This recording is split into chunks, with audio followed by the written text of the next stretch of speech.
சில 100 ஆண்டுகள் மட்டுமே பழமை வாய்ந்த சிங்கள மொழியிலே இலங்கையிலே பொறியியல் கல்வி இருக்கிறது. இது முடியாத காரியம். தமிழர்களை ஒன்றுபடுத்துவது முடியாத காரியம். தமிழர்கள் ஏற்கனவே குலத்தால், ஜாதியால், அரசியல் பிரிவுகளால், எத்தனையோ வகையால் பிரிந்திருக்கின்றார்கள். புலம்பெயர்ந்த தமிழர்கள் ஊர் வாரியாக பிரிந்திருக்கின்றார்கள். ஏன் ஒரு உதாரணம் அவரே எடுத்து காட்டினார். இலங்கையில் தமிழர்களுக்குள்ளேயே பல பிரிவு எப்படி இருக்கிறது என்றால், அவர் குறிப்பிடும்போது கூட இயல்பாக பலர் முன்பு குறிப்பிட்டதுதான், தமிழர்கள் முஸ்லீம்கள் என்று குறிப்பிட்டார். இந்த கேள்வியை பலமுறை நான் பலரிடம் கேட்டிருக்கின்றேன், எனக்குள்ளும் கேட்டிருக்கின்றேன். ஒருவன் மதம் மாறலாம், இனம் மாற முடியுமா? இலங்கையிலேயே அவ்வப்போது பலர் மதம் மாறி இருக்கின்றார்கள். ஏன் எங்களுடைய தொன்மையை எடுத்துக்கொண்டால் கூட நடுகல் வழிபாட்டு காலத்தில் இருந்து தமிழர்களாக இருந்த இனக்குழுமம் பின்னாளில் வந்த சமண மதத்தை, பௌத்த மதத்தை, கிறிஸ்தவ மதத்தை, இஸ்லாமிய சமயத்தை இப்படி தழுவி இருக்கின்றார்கள். ஆகவே அவர்கள் இனம் மாற முடியுமா? இல்லை. தமிழ் என்பது ஒரு மதம் அல்ல, அது ஒரு மொழி. அந்த மொழி அடையாளத்தால் நான் தமிழன், என்னுடைய மதம் இஸ்லாம், இவ்வளவுதான். ஆகவே இந்த தமிழர்களை ஒன்றுபடுத்த வேண்டியது மிக முக்கியமான ஒரு சவாலாக இருக்கிறது. அந்த சவாலை நான் ஏற்று முடிப்பேன் என்று சூளுரைத்துத்தான் என்று செல்வகுமார் அவர்கள் என்னையும் அழைத்திருக்கின்றார்கள். ஒரு தமிழனாக என்னை மதித்து அழைத்திருக்கின்றார். அவருக்கு என்னுடைய நன்றி. மொழி அடையாளத்தை கொஞ்சம் கொஞ்சமாக இழந்து கொண்டிருக்கின்றோம். தமிழ் எங்களுக்குள் உணர்வுகளை பரிமாறிக்கொள்ள மட்டும் பயன்பட்டால் போதுமா? நோர்வே நாட்டை பற்றி நான் ஒன்றை பெருமையாக சொல்ல வேண்டும். புலம்பெயர்ந்த தமிழர்கள் அங்கு சென்ற பிறகு அங்கே தமிழ் பள்ளிகள் அமைத்து அங்கு வளரும் தலைமுறைக்கு தமிழ் சொல்லிக் கொடுக்கின்றார்கள். அது மிகச் சிறப்பாக நடைபெறும் இடம் நோர்வே. காரணம், நோர்வேயில் பெர்கன் மாநிலத்துக்கு நான் போயிருந்த பொழுது அங்கே தமிழ் பாடசாலை, அவர் கூட சொன்னார், சனி ஞாயிறு தினங்களில் அவர் தமிழ் கல்வி கற்றார் என்று. எவ்வளவு பெரிய சிரமமான அந்நிய மொழி பேசும் அந்நிய மொழி சூழலில் எங்களுடைய அடையாளத்தை பேண மொழியை கற்க வேண்டும் என்று நினைப்பது மிகப்பெரிய ஒரு தொண்டு. அதுக்கு சாட்சியாக அவருடைய பேச்சிலே ஆங்கில ஒலிநயம் இருந்தாலும் கூட தமிழ் இருந்தது. அங்கே 7ஆம் ஆண்டு கல்வி பயிலும் ஒரு மாணவனை பார்த்தேன். அவன் என்னிடம், ஐயா, நான் ஒரு கவிதை எழுதியிருக்கின்றேன், பார்க்கின்றீர்களா? அங்கு பிறந்த ஒரு தலைமுறை தமிழிலே கவிதை எழுதி என்னிடம் காட்டும் பொழுது நெஞ்சு பூரித்தது.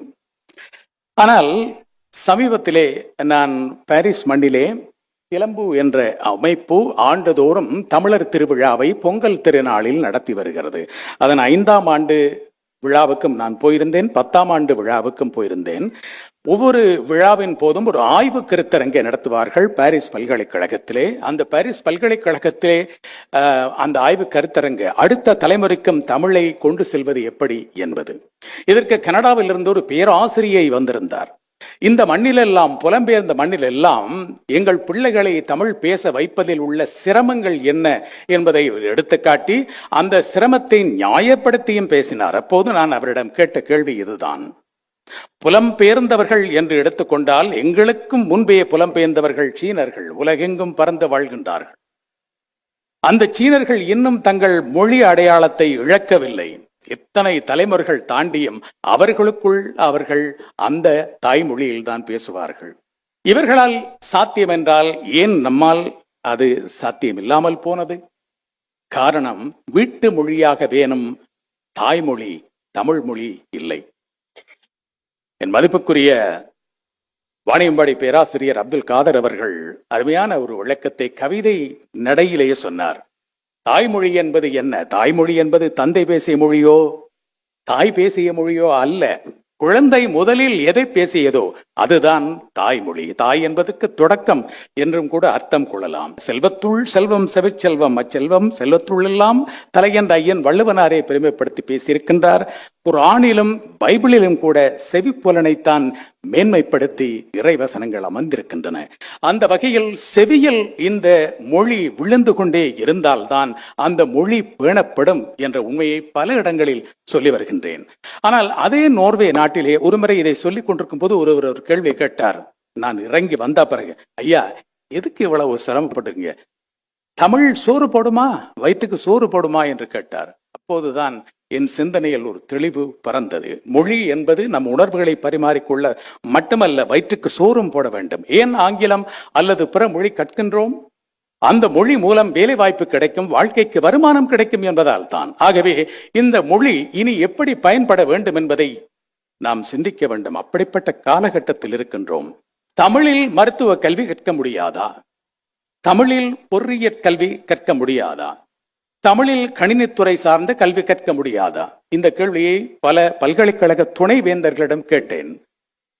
அவர்கள் கொஞ்சம் ஒரு கேலியான சிரிப்போடு தான் அவர்கள் பதில் சொல்ல ஆரம்பித்தார்கள். அப்படி சாத்தியம் என்றாலும் கூட இங்கே படித்துவிட்டு இன்னொரு மாநிலத்தில் போய் வேலை செய்ய முடியாது. அப்போது நான் திருப்பி கேட்டேன், 7.5 கோடி பேர் வாழக்கூடிய இந்த தமிழகத்திலே ஏன் சாத்தியமில்லை? அப்போதும் நம்பிக்கை இல்லை. அப்போது நான் சொன்னேன், சில 100 ஆண்டுகள் மட்டுமே பழமை வாய்ந்த சிங்கள மொழியிலே இலங்கையிலே பொறியியல் கல்வி இருக்கிறது. எங்கள் ராஜாங்க அமைச்சர் இங்கே இருக்கின்றார், அவரே சாட்சி சொல்ல. பொறியியல் கல்வியை சிங்கள மொழியிலே கற்கலாம், ஏன் தமிழ்நாட்டில் கற்க முடியாது? மருத்துவ கல்வியை கற்க முடியாதா? ஆங்கிலம் உலக மொழி என்பதை நான் ஒத்துக்கொள்ளவே மாட்டேன். இங்கிலாந்துக்கு பக்கத்தில் இருக்கும் பிரான்சில் சென்று நீங்கள் ஆங்கிலத்தில் ஒரே பேச முடியுமா? யாராவது பதில் சொல்வார்களா? அந்த அளவுக்கு அந்த மொழி பற்றி இருக்கிறது. ஏன் நார்வே நாட்டை எடுத்துக்கணும். உங்களுடைய நார்வே நாட்டின் மக்கள் தொகை எவ்வளவு? இலங்கையோடு ஒப்பிட்டால் கூட அதில் 1/3 பங்குதான். ஆனால் அங்கே மருத்துவ கல்வியை என்ன மொழியில் கற்கின்றீர்கள்? நாஸ்க் மொழியில். நீங்கள் கற்றது நார்வேஜிய மொழியில். நீங்கள் சட்டத்துறை பயின்றாலும் அந்த மொழியில் தான் பயின்று. நீங்கள் இங்கிலாந்து சென்று பணிபுரிய வேண்டும் என்பதற்காக நீங்கள் ஆங்கிலத்தில் கற்பதில்லை. ஆகவே அந்தந்த நாடுகள், சின்ன சின்ன நாடுகள், கால மாற்றத்துக்கேற்ப அறிவியல் வளர வளர, ஒவ்வொரு துறையிலும் கல்வி வளர வளர தங்கள் மொழியையும் வளர்த்திருக்கின்றார்கள். தமிழ் மொழியை எதற்கு இது காலம் பயன்பட்டிருக்கிறது? அரசியல் பேசவும் அல்லது பழம்பெருமை பேசவும், பட்டிமன்றம் நடத்தவும், நாடகம் நடத்தவும், சினிமா எடுக்கவும் மட்டும்தான் தமிழ் பயன்படுகிறது. ஏன் உயர் கல்வியில் இந்த மொழி வளரக்கூடாது?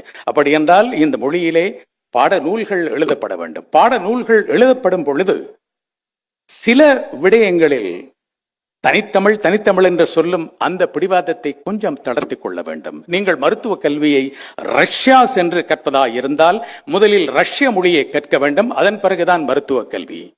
அந்த மருத்துவ கல்வியில் நீங்கள் ஆங்கிலத்தில் படித்தால் என்ன, எந்த மொழியில் படித்தால் என்ன, 70% மேற்பட்ட சொற்கள் லத்தீன் சொற்கள்.